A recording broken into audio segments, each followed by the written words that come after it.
Good afternoon from the NEST Centre in London on another scorchingly hot day, and welcome to our midweek briefing. I'm John Lough, the Head of Foreign Policy. Not surprisingly, our focus today is on tomorrow's meeting of Donald Trump and Vladimir Putin in Anchorage. The meeting, we've learned recently, will start at around 11:30 local time. Alaska is 9 hours behind the United Kingdom, so that will be 8:30 p.m. in the evening in London. So according to Yuri Ushakov, Putin's foreign policy aide, the meeting will start with a one-on-one meeting of or one-on-one session of the presidents, followed by a meeting of delegations over a working lunch. So that meeting of the presidents will be just with interpreters. We know the composition of the Russian delegation.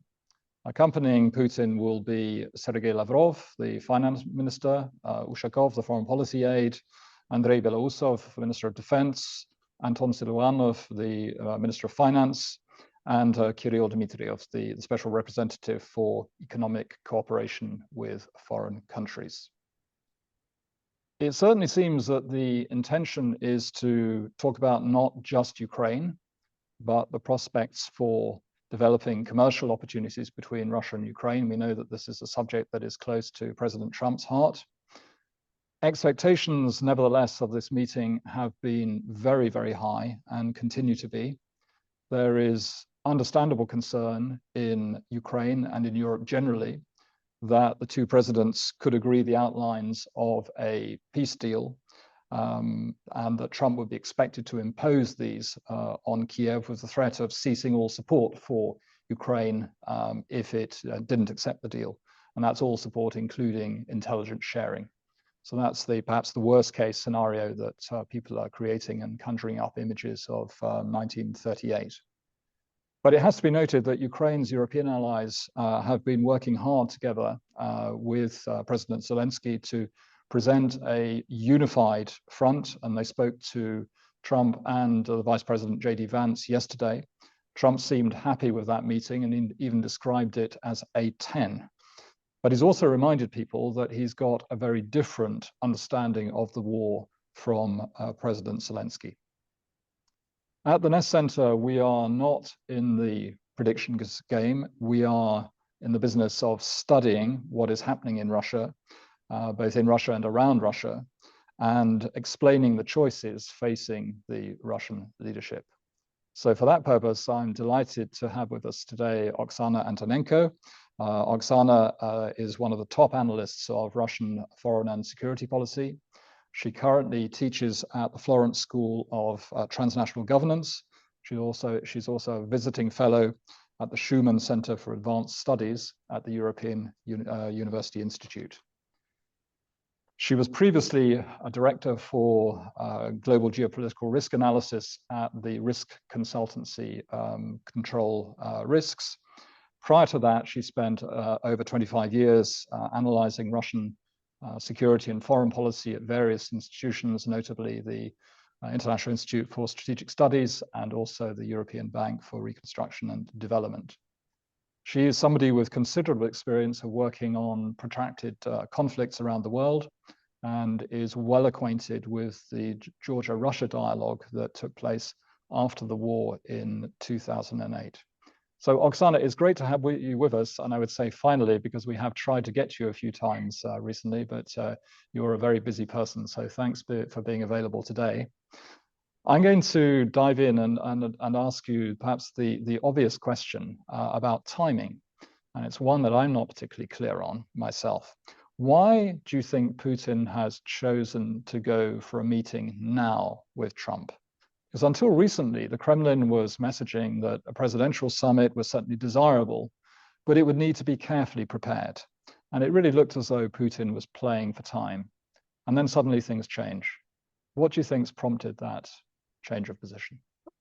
Well, thank you very much, John, and thank you, NEST Centre, for inviting me. I'm really delighted to be here. Having said that, of course, we are now in that situation with just a few hours left before the summit begins. So it is a little bit difficult, I think, to try to be clear about the intention, particularly of President Putin, but also, I would say, President Trump. I think this summit, to the extent that summits go, is probably the most unpredictable one that I actually recall in the recent history, because I think both sides are going into this meeting very much relying on their personal chemistry and their personal capacity to somehow get the rabbit out of the bag, rather than relying on expertise and preparation and some clear strategy. So in that sense, it's difficult to analyze, but I will try to give it a shot. So I think it's very interesting that the summit was proposed by Putin. So that's what we hear.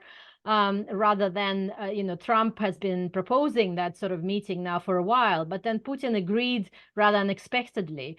I judge it from my side without any kind of particular inside knowledge, but, observing what was happening, that this was more of an opportunistic gesture from Putin, rather than something which was well planned and prepared. I think on the Russian side, particularly given the situation where Putin is now surrounded very much by certainty all the time, by this kind of circle of people who only tell him, I think, mostly what he wants to hear, not very much difference of opinions, that he would have preferred to prepare the summit in advance and then have it at a time when there was a lot more certainty about the outcome. But I think given that Trump was demonstrating not so much the ultimatum. I mean, I don't think the ultimatum scared Putin. I don't buy that sort of interpretation. I think it's more that the big fear that Russians have at the moment, that Trump simply is going to lose interest and going to step aside, and then Russia will be in a situation where, it will be basically have to be dealing with Europe or with other potential players, who are much less, in the Russian view, capable of applying pressure on Ukraine and deliver what Putin all along wanted to achieve in Ukraine through diplomacy, in addition to his military intervention.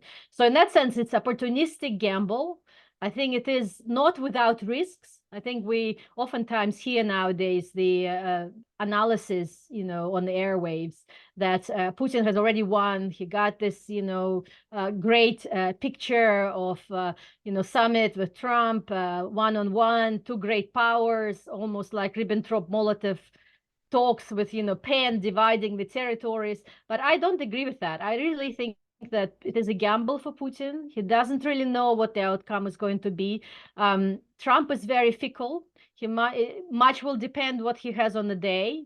He might decide to say something which Putin is not entirely in control of. So it might carry some risks. And therefore, I think that they have been preparing very carefully. And therefore, I think that some surprises are likely to await us tomorrow at the summit. Well, that's perfectly possible. And I still have the feeling that we just don't know enough about what was proposed either by Steve Witkoff or by Putin to Witkoff. And then there's a question, did Witkoff interpret that correctly? We still don't know that. But what still puzzles me is that Trump, after he came to office, he very quickly signaled to Putin that he was prepared to do a deal. And he was prepared to take the NATO issue off the agenda. He was prepared to offer, it seemed, even US recognition of the occupation of Crimea. He was prepared to remove sanctions. And Putin didn't bite.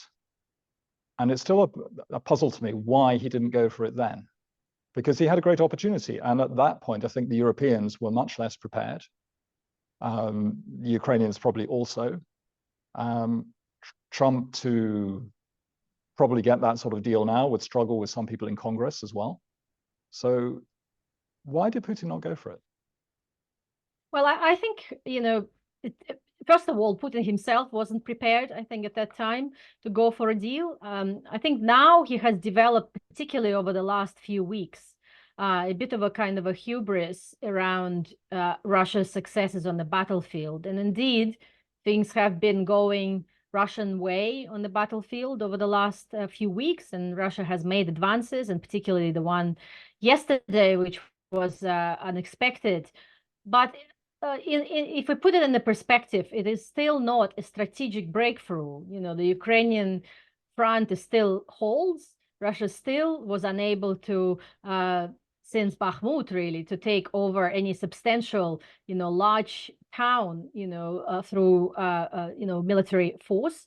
So it is still a very long way to go. But when Trump just arrived in the White House, I think there was at that time still expectation on the Russian side that somehow there's some offensive. I mean, they always, and again, going back to this issue that is Putin actually receiving all the information accurately of what's going on?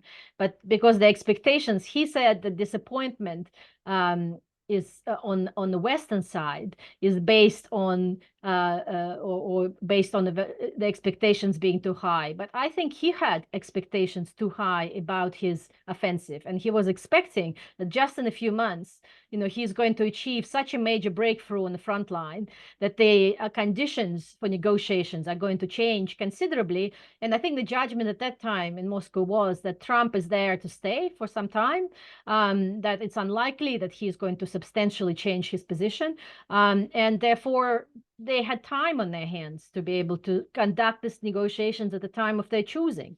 And instead, he is now stuck with a situation where he had to call the summit in a very opportunistic fashion without preparation, with a lot of uncertainty of what Trump is going to say at the summit, and a lot of uncertainty what actually Russia can offer at the moment, because clearly the idea of dividing territories, this is not something that is at the beginning of the negotiating process. This is at the start, and this at the end.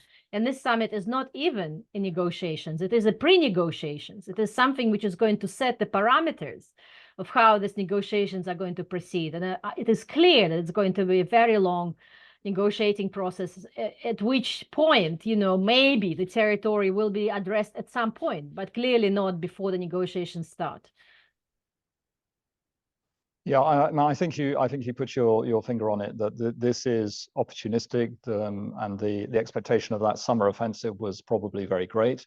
And it should be added here that yes, it does seem from various sources that Russian forces have broken through close to Pokrovsk and may have penetrated 10 to 15 kilometers into Ukrainian territory. This, to my knowledge, isn't the first time that this sort of thing has happened. And the Russian army hasn't, as I understand it, been able to exploit this situation in the past because it hasn't had sufficient forces to follow through.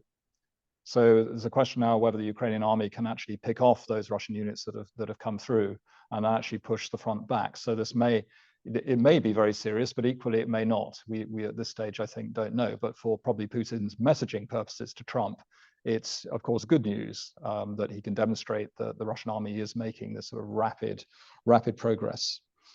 Yeah. So, and do you remember, right, then when Trump was asked a few months ago, so what kind of concessions Putin might offer, he said very clearly that for Russia, which is on the offensive now, just stopping its offensive is going to be already a major concession. And I think that's the view that Putin wants very much to propagate in his dialogue with Trump, that it's inevitable that Russia is going to continue to progress on the front line, and therefore on the Russian side it's enough simply to stop its offensive, or to halt it, or to somehow slow it down, and that all the compromising has to be done on the Ukrainian side. But clearly I think Trump's perceptions have changed, and of course not least in the conversations with the Europeans, but also, in conversations with Ukrainians who were very clear that, what Russia is doing at the moment is not something which should be considered in any way, an indication that Putin is preparing for a ceasefire. In fact, nothing has changed since that, fateful meeting between Witkoff and Putin to indicate that Russia is prepared for any goodwill gestures. They're still on the front line. There's still bombing happening. There's still all the things that were going on before were happening. So in that sense, it's very unlikely that we are going to see that kind of concessions up front. No, I accept that. We still have the basic tension that Putin doesn't want to go for a ceasefire first and then work out a peace settlement. He wants the framework of the peace settlement to be agreed, and then begrudgingly then will move to a ceasefire when certain conditions are satisfied. And that position doesn't look as though it can be moved. There's been some floating of the idea of a ceasefire in the air, an aerial ceasefire. I don't know how seriously to take that. Do you have a view on that?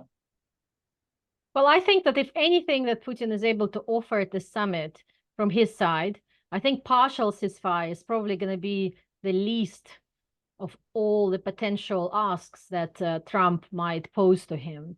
So I would not be surprised if some sort of partial ceasefire is offered. I think, obviously, we know that Russia has a very good system of preparing for those negotiations. I think they probably are going to find a formulation around this ceasefire that would make it harder for Ukrainians to accept, because it would be clearly not advantageous in the current strategic environment. But I think Putin is likely, in my view, to offer some partial ceasefire, be it in the air or be it in a particular type of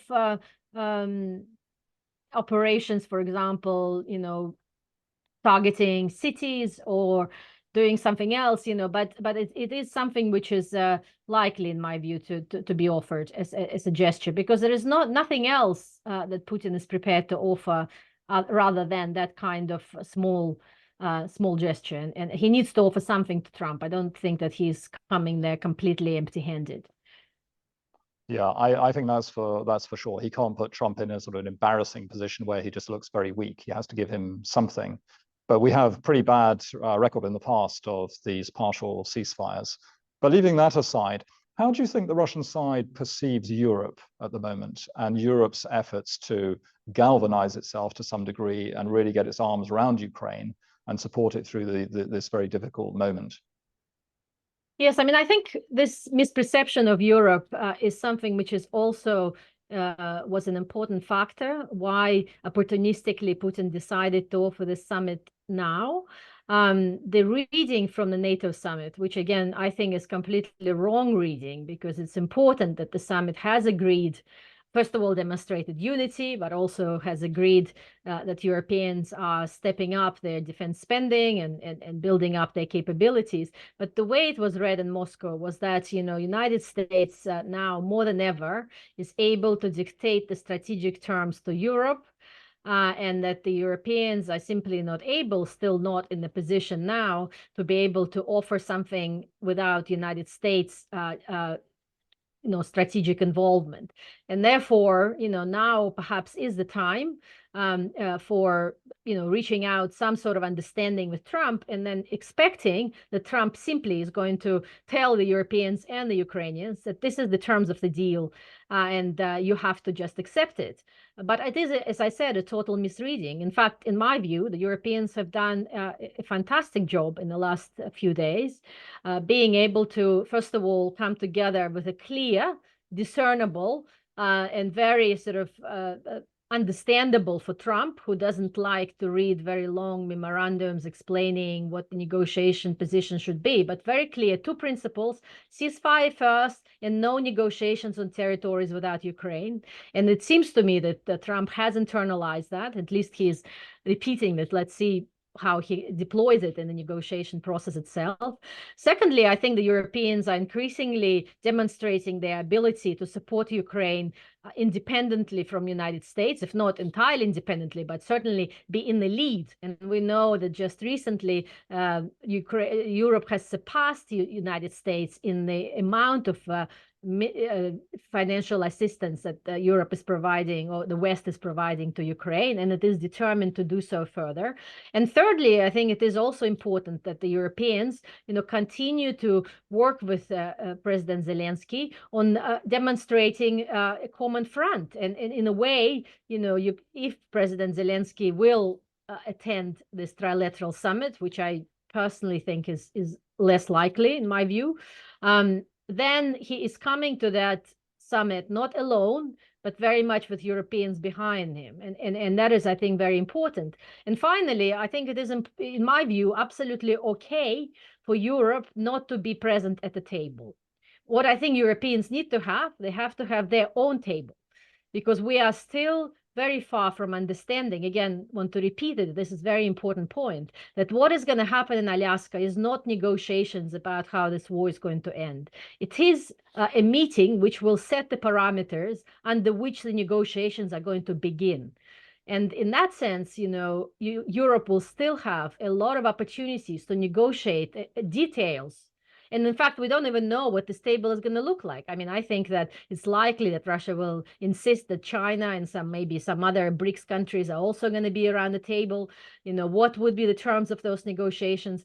But the Europeans have demonstrated their ability to, first of all, grasp the problem, keep the unity, communicate it clearly, and be consistent and put the money behind it. So I'm actually personally quite impressed with where Europe is at the moment. But it is certainly not what the perceptions are in Russia, and perhaps they're going to have a rude awakening at some point. Yeah, I mean, I think it's fair to say that up until relatively recently, Europe's rhetoric has been quite strong and impressive, but the action has been somewhat lacking. But I mean, I certainly note in the case of the level of assistance, particularly coming from Germany at the moment, is that much greater and more significant. And we're seeing finally defense industry in Europe start to expand at speed. So there are things really happening, but it's just always slower than the Ukrainians have required. Oksana, we've got just a quick question before we go on from Nick Bias, one of our viewers, who asks, does the negative outlook for the Russian economy reduce Putin's hand? Well, I don't think, I think the Russian system as it is at the moment, and maybe we want to discuss it generally, what the domestic kind of drivers of this decision to go for the summit and seeking some sort of, settlement. The domestic factors, in my view, are not the decisive ones, be it the positions of different elite groupings inside Russia or Russia's economic situation.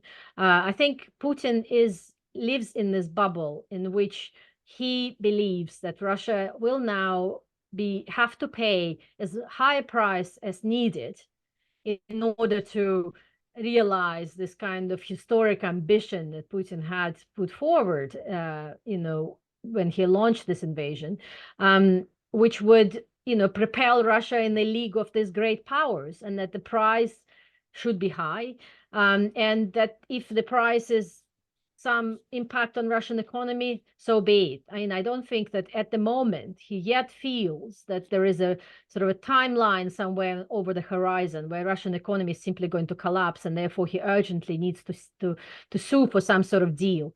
Yes, the Russian economic situation now is much worse than it was before. Certainly it was 2 years ago, but even when it was a year ago, but it is not in a desperate situation yet. And I think the threat of the kind of sanctions which would rely on Trump imposing excessively large tariffs on China at a time when US-China negotiations are, important in their own right, not just because of Russia factor, didn't sound credible for Russia. At least that's how most of Russian analysts perceive it, that it's unlikely that 500% tariff is going to be imposed. And similarly in India, I mean, it is unlikely that India is simply going to succumb to that pressure. So in that sense, for the time being, Russia is still able, of course, to acquire resources, and it feels that its economy is still strong enough. Whether it is the right judgment or not, we will see in a few months' time. Clearly, the economic situation is deteriorating rapidly. Yeah, no, I support that view.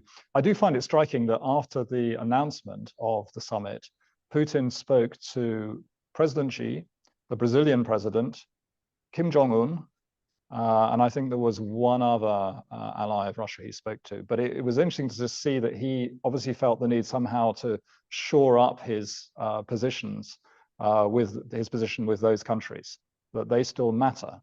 And it's important that he keeps them on side, that he probably manages their expectations also of what this meeting could deliver. We've got a couple of questions that have come in. I want to move to those. Don Jensen asks, can you assess the significance of Kirill Dmitriev's presence in the Russian delegation?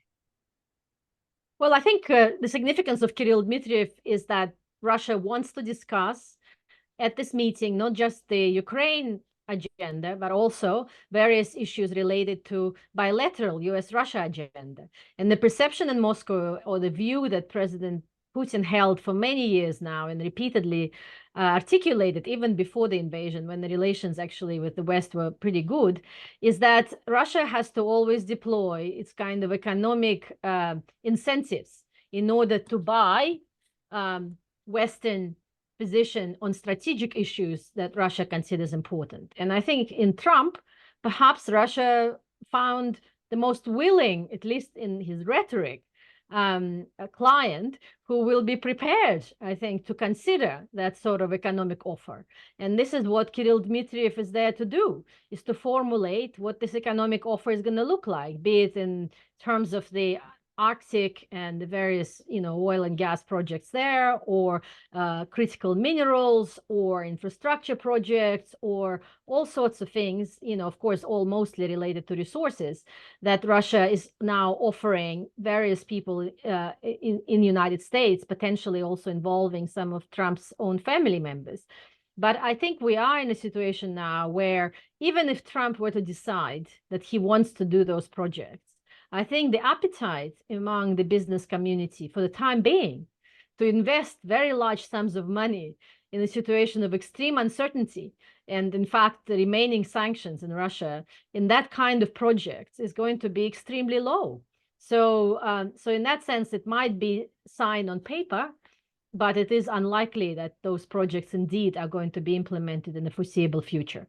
And final point also for what you said about the Putin calling to China, India, etc. I think it's mostly for two reasons. One, for the first time, he actually calling them not to ask for something, but to project his power. For him, this meeting with Trump is a power multiplier. He's calling them to say, well, I'm going to meet with Trump and we're having this special relationship, etc. So it is a message that he wants to project to the global South.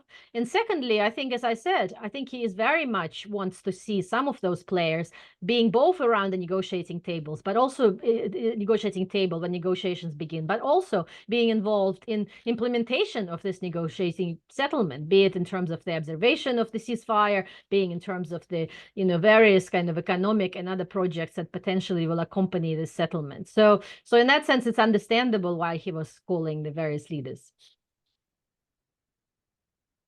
Yeah, that makes sense. I mean, it's still, in my view, pretty ambitious to think about maybe some peacekeeping force that would involve representatives from all those countries, and what sort of framework you would use to implement an operation of that kind.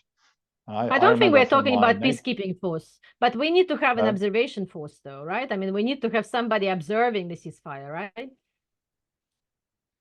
Well, we had the OSCE in the past, and I guess that's a kind of broken vessel, isn't it, as far as Russia is concerned? So then what would you do? Would you put it under a UN framework? Or it could be a sort of a special vehicle, this minilateralism. I think we are now less likely to go the UN route, not least because, I think UN has lost that ability that it had before in really, and credibility maybe in some eyes, but I think they will create a special purpose vehicle, some sort of a minilateral coalition of the willing, which would be a much broader one and include countries that are more likely to close their eyes, perhaps, if there are some violations, and those countries that Ukraine will bring in that are more likely to, be more, forceful in arguing in support of this, against any violations. So they likely to be a big multilateral mechanism, because it's unlikely that Russia is simply going to expect, or agree that the Europeans or European institutions, of which Russia no longer part, I mean, it is still part of the OSCE, but only just, it will actually be something that is going to, carry responsibility of overseeing what Russia does or does not do in those regions.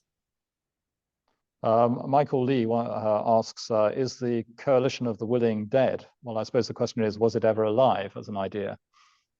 Well, I don't think it is dead. It's just, I think as I said, we're still very far from a negotiated solution. So we don't really know, once negotiations are going to finish, what could potentially be the role of the coalition of the willing. It is clear from my point of view that the key priority of the coalition of the willing, whatever coalition it is going to be, should be to, once this agreement is reached, and as I said, I certainly think that it was still far from it, but once it is reached, to very quickly provide the capacity for Ukraine to consolidate its state and to accelerate its accession process within the European Union. So it is just as important as it is to deter potentially any new invasion. That is something that is going to be a multi-year task of this deterrence. But most immediate task would be to work on, invest in rebuilding Ukraine, consolidate political stability, and as well as, maintain very close links between Europe and Ukraine. And that would be already a big task. So the fact that Europeans continue to cooperate on those issues, I think for me is an indicator that coalition of the willing is alive. Whether it will have a military dimension, I always was very skeptical about it. Yeah, agreed. We're running out of time, but I just want to ask you before we finish, is there anything in particular from your experience of observing what happened in Georgia after 2008 that you think is relevant or indeed transferable to what we might now see in Ukraine?